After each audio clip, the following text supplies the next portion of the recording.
जय जगन्नाथ। आज गीता ज्ञान ओडिया भितर को आपण मानक स्वागत करुछि। आज विषय वस्तु भितर देकरी आमे देखिबा को गले ए जो जीवात्मा जो त्रिगुण सत्व रज तम ए जो त्रिगुण देकरी जो बांधी जाइछि जाके गुणत्रय विभाग जो करे आपण माने सुनिबे विस्तारित भाव ए शरीर भीतर जो बांधी जाइछि से कोन करूछि ना आमर जो आखि नाक कान पाटी जिह्वा चर्म कौन करुछि ना मन को अधीनस्थ करी कौन करूछि ना विषय भोग करुछि शरीर को विषय भोग कराउछथि जीवात्मा भितर कहीं हम पूर्व जन्म रे जहा किछि आशा आकांक्षा रही जाइतिला से कौन करछि ना आ गोटे शरीर तळे धारण करुछि से कौन करछि ना सेही जिन विषय को सब नहीं आ गोटे नूतन शरीर प्रवेश कर जहाँकि आम यही विषय टिके जानिबा। तेणु आसंतु गुरु गोविंदर चरण कमल को ध्यान करी राधाकांत चरणारविंद निजक समर्पित कर भगवान मुख निश्रुत गीता ज्ञान भितर को आम प्रवेश करवा जहाँकि पुरुषोत्तम योग आमर पंचदश अध्याय पुरुषोत्तम योग यही भितर को आम प्रवेश करवा। गुरुंकर वंदना टिके ओम गुरुर्ब्रह्मा गुरुः विष्णु गुरुः देवो महेश्वर गुरु साक्षात् परम ब्रह्म तस्मै श्री गुरुवे नमः। हे कृष्ण करुणा सिंधु दीनबंधु जगत्पते गोपेश गोपिका कांत राधा कांत नमस्तुते तप्त कंचन गौरांगी राधे वृंदावनेश्वरी वृषभानुसुते देवी प्रणमामि हरिप्रिये। त्वमेव माता च पिता त्वमेव त्वमेव बन्धु च सखा त्वमेव त्वमेव वेद्या द्रविणं त्वमेव त्वमेव सर्वं मम देव देव। तेणु भगवान को निजर करदे सी होचंती बुद्धि से होचंती ज्ञान से होचंती माता से होचंती पिता से ही सब किछिर कारण। तेणु से भगवान को निजर करी से भगवान कथा श्रवण करिया मात्र कहीं ए जीवर कल्याण होइथे बोलो आनंद गवार हरि बोल। से गीता ज्ञान भीतर को आमे प्रवेश करिबा जहा कि आमे पूर्व जानिथिले कोन ना जीवात्मा होचंती से परम ब्रह्म पुरुषोत्तमंकर अंश विशेष। तेणु से कौन करुछंती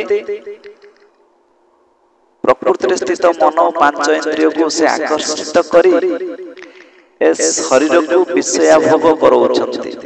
आउ कौन कले ना शरीरं जदवाप्नोति जच्चाप्युत क्रामतीश्वरः गृहीत्वेतानि संजाति वायुर्गंधा निवासयात्। वायु जेपरी गंधर स्थानरु गंध को बोही निए देहादीर स्वामी जीवात्मा मध्य जेउ शरीर त्याग करी चली जाए सेथिरु सेही परी ही मन सहित इंद्रिय मान को ग्रहण करी जेउ शरीर प्राप्त हुए सेथिरे से प्रवेश करे। कोन करंती ना जीव आ परम एकाठी होबा पई कि कोन हुए ना मन को कंट्रोल करियो पड़े। तेणु मन को जदि आम कंट्रोल करवा निज आयत्त रखिया भगवान पदार भितर भगवान सेवार लगे दबा ताले आज्ञा दुईटी कर्म करिया पड़िबो ना कोन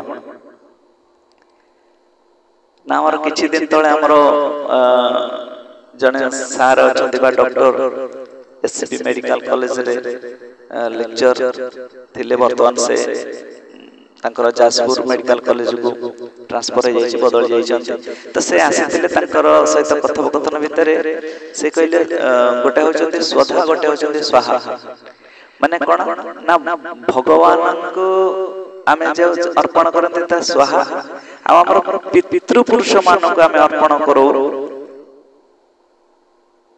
कोन आमे जा कि अर्पण कर सेटा श्रद्धा माने श्रद्धा शब्द श्रद्धा आसी माने पितृ पुरुष को आमे जलदान करिवा फलदान करिवा अन्नदान करिया पुणी एपटर देवलोक मान को दबा जहा कि हमर भागवत रे भी अछंती भागवत पाठ भितर भी ଆମର ରହୁଛନ୍ତି ସେଇ କଥାକୁ ଅଛନ୍ତି। କଣ ଏଇଟା କିଛି ମନଗଢା କଥା ନୁହେଁ।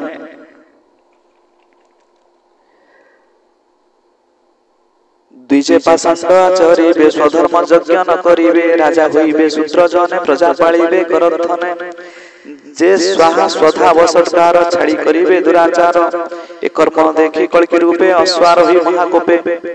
ତେଣୁ ଆମେ ଆମର ପିତୃପୁରୁଷ ମାନଙ୍କୁ ବି କିଛି ଶକ୍ତି ପ୍ରଦାନ କରିବା, ତା ସହିତ ଭଗବାନଙ୍କୁ ବି ଆମର ସେ ଯୋଉ ନାମଟା କେତେବେଳେ ସଫଳ ହେଇପାରିବ ନା ଯେତେବେଳେ ଆମେ ପିତୃପୁରୁଷଙ୍କୁ ବି ତର୍ପଣ କରୁଥିବା, ଏପଟରେ ଦେବତା ମାନଙ୍କୁ ବି ତର୍ପଣ କରୁଥିବା। ଆମକୁ ଦୁଇ ଜଣ ହିଁ ରକ୍ଷା କରିଥାନ୍ତି।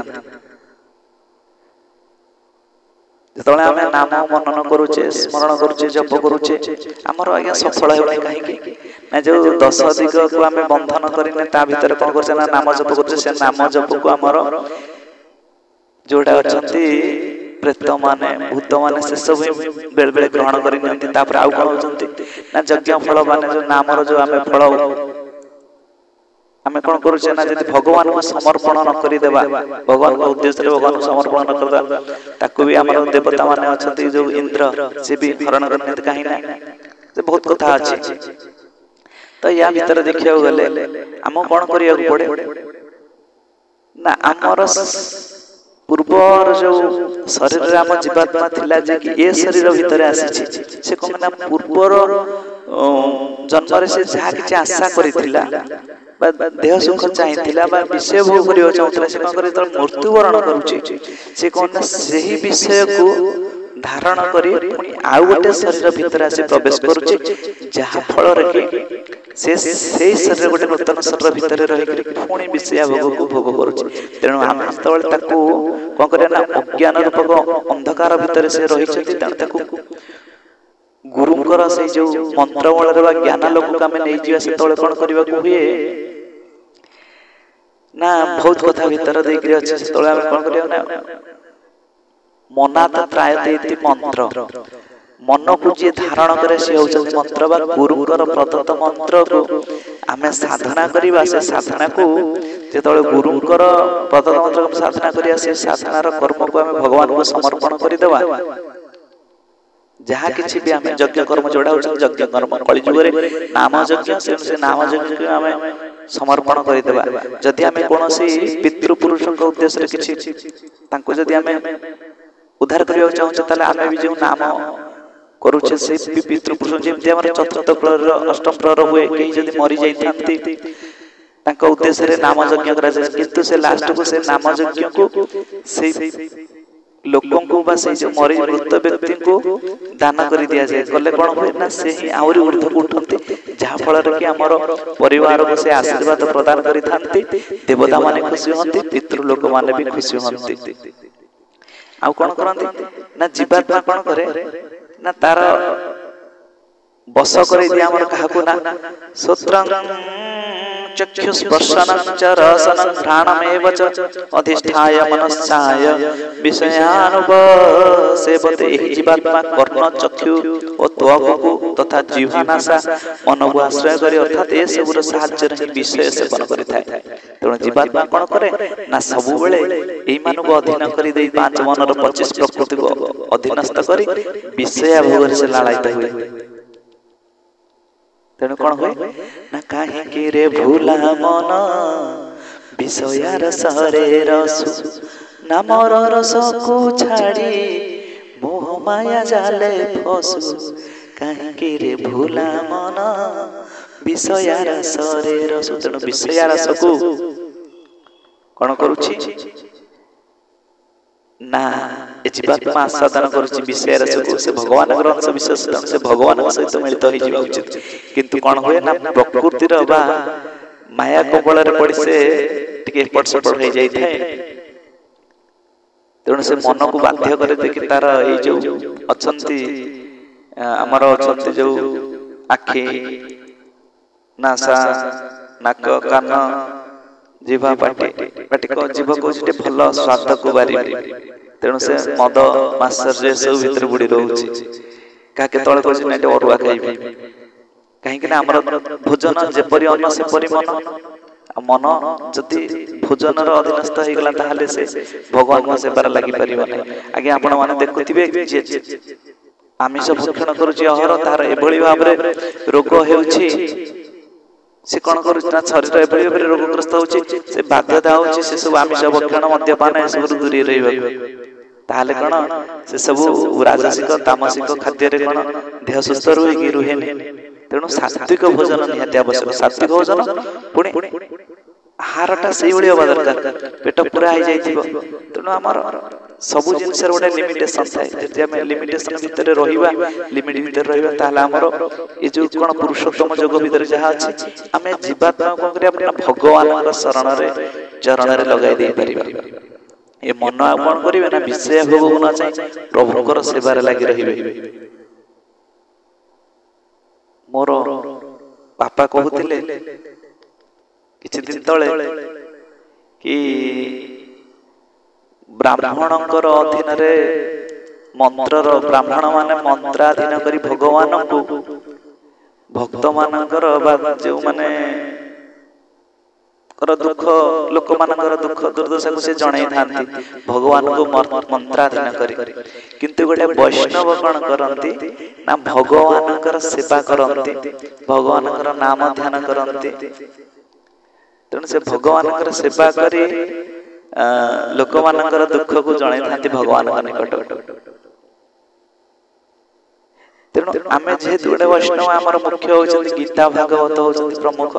तेणु यार भीतर दे कोन होचे ना आमे जिते नाम मनन करिवा से नाम भीतर ही मोर बड़ा बाप भी कहउतिले कि नाम भीतर देइकरी ही भगवान ही से नाममय होई कि नाम ब्रह्म रूप रे बा नाम भीतर ही से विराजित करंती।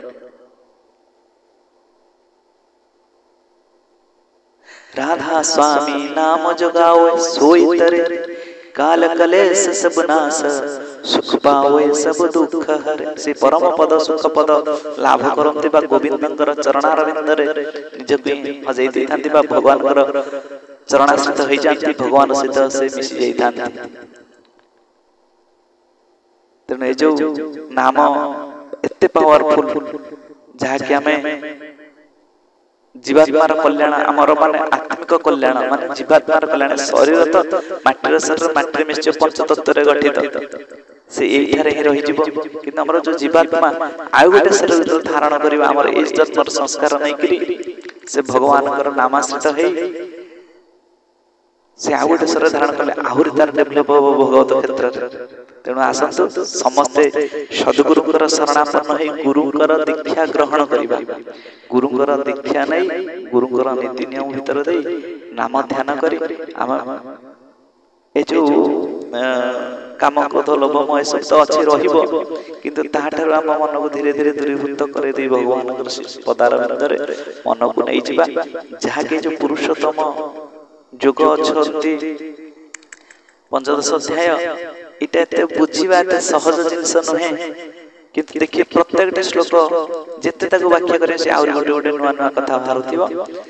ए कथा ही सरीबारे जेंति गोटे माळी भितरे ये गोटे माळी सी गोटे माळी ए माळी सब जक मिसी जाय तळे जाउछंती गोटे गोटे एटे माळा हे जाउछंती। तेणु ए जो भगवानकर गीतार गोटे गोटे श्लोक ये जो माळी सदृश रहिछंती भगवानकर कथामृतर माळी। तेणु से कथामृत भगवानकर मुख निसृत वाणी कथामृत को आमे आस्वादन करिबा प्रेमर सहित गोविंद को आमे निजर करी कृष्ण को आमे निजर करी। तेणु आजिर ए गीता अध्याय को एठी रखिबा आगामी अध्याय आउ किछि जानिबा। जय जगन्नाथ जय जगन्नाथ जय जय श्री राधे।